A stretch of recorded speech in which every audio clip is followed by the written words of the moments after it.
Hello, everybody. I'm Jonathan Beta, Director of Public Works, and I'm here with Sheila Scarzi, our acting town engineer, where we're going to be talking about Article 5.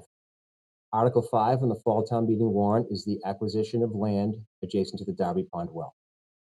If approved at town meeting, this article will purchase an 18-acre parcel of land known as the Franklin Marsh Bogs. This land acquisition is a key step for the town to secure the full permitted withdrawal from the Darby Pond well. This acquisition will support our request to the Mass DEP to lift the pumping restriction on the Darby well that has been in place since 2000. This restriction currently limits our ability to provide enough water to the West Plymouth pressure zone. The Darby well was put into operation in 1991.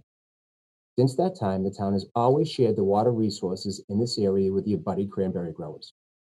The abutting cranberry growers had the first rights to this water. The town has already acquired some of the bogs and associated water rights. Now, Article 5 will allow us to work with the Mass DEP to lift the pumping restriction once this property has been acquired. Our Water Management Act permit. This permit is the state's regulatory tool that administers water supply. Darby Pond has a permitted withdrawal of 800,000 gallons per day. However, we never pump that much water. When the level of Darby Pond drops below the intake pumps servicing the bogs, we must reduce our pump run times by 50%, which is 4 hours per day. Annually, our average withdrawal per day has been under 400,000 gallons, half of what is permitted by the DEP. The Water Division works off a pumping maintenance plan that makes sure the system operates properly so we do not overpump the pond.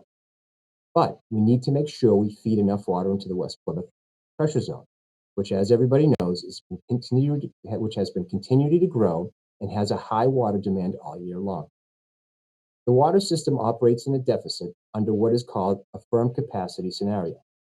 Mass DEP requires water systems to be able to provide enough water during maximum day demand with your largest water source offline. This is a safety requirement of our Water Management Act permit. The town is regulated by the state as how we pump and run our water system. We must be able to provide enough water for potable use and fire protection all year round. At any given point, a well may be down for service, yield may be restricted for a variety of reasons, or even lost due to a contamination issue. It is imperative that we obtain this redundancy to handle demand in a variety of conditions throughout the year. This land acquisition is critical for your water supply to meet the day-to-day demands of the water system.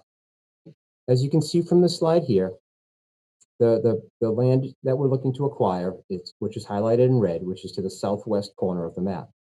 This is the 18 acres of property we're looking to acquire. In the purple circle, that is the actual well, and it's in purple is the wellhead protection zone. This slide shows our purchase price of $800,000, which is based on an appraisal that was done in October of 2019. And that appraisal was calculated by gravel removal costs and per acre costs, which equates to $390,000.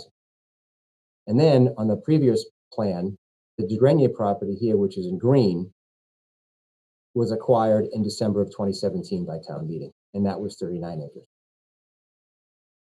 So with that, I'm going to turn over the rest of the presentation to Sheila Scarzi.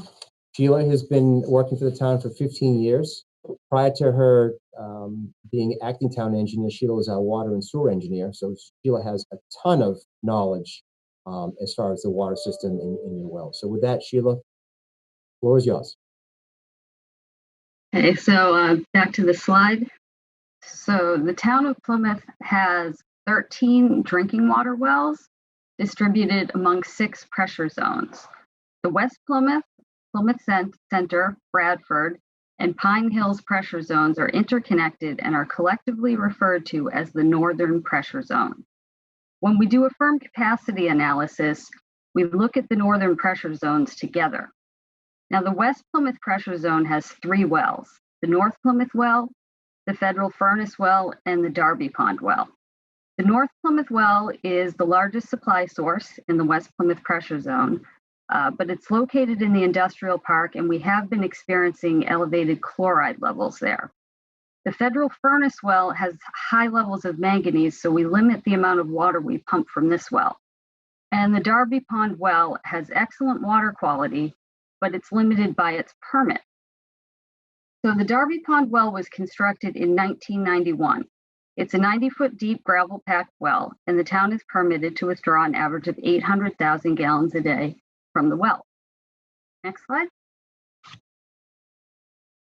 When the Darby Pond permit restriction is not in place, the town withdraws an average of 700,000 gallons a day from Darby Pond well during the high demand months of July and August. The year-round average daily withdrawal volume from the Darby Pond well is 355,000 gallons a day. So the next slide. So the Darby Pond well is permitted to pump up to 800,000 gallons a day of water.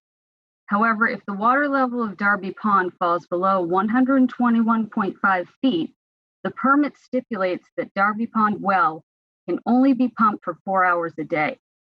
This pond level restriction is in place to ensure that the cranberry bogs can draw water from Darby Pond at their intake structure.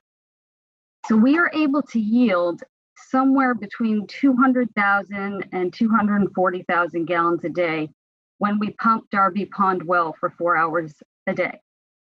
So when we're under the pond level pumping restriction, we're essentially losing the ability to pump up to 600,000 gallons a day from the Darby Pond well. By purchasing these cranberry bogs, there will be no active bogs drawing water from Darby Pond. As a result, the need for the pond level permit restriction goes away. So by purchasing the Franklin Marsh bogs and eliminating the pond level permit restriction, the town will be able to fully utilize the Darby Pond well as needed. Additionally, we will address the firm capacity deficit in the northern pressure zones. The current firm capacity deficit is 170,000 gallons a day. Upon the elimination of the pond level restriction, the northern pressure zones are projected to have a firm capacity surplus of approximately 418,000 gallons a day. So by resolving the firm capacity deficit, the Plymouth Water Division can reliably supply potable water and fire protection to the West Plymouth pressure zone. This will increase the redundancy of the water system and will enable other wells in town to rest during periods of peak demand. Essentially, this acquisition is about the town gaining back the full permitted capacity of the Darby Pond well, alleviating the firm capacity deficit in the northern pressure zones, and making a long-term investment in the future of this community by protecting the town's most valuable resource, its water supply. So it's with these benefits in mind that I urge you to support this land acquisition. Thank you, Sheila, very much. In conclusion, we're looking at a purchase price of 800,000, and of which we are looking to fund that purchase through a couple of different resources. One, we have 40R funds of 465,000 available. We also plan on using water retained earnings. FY19 retained earnings are currently at 1.29 million, and the finance director still needs to set those for FY20, and that's ongoing. We also have possible development mitigation that can go towards this project. Amazon of 200,000, plus there are other projects that are being proposed in West Plymouth that could go towards the funding of this land acquisition.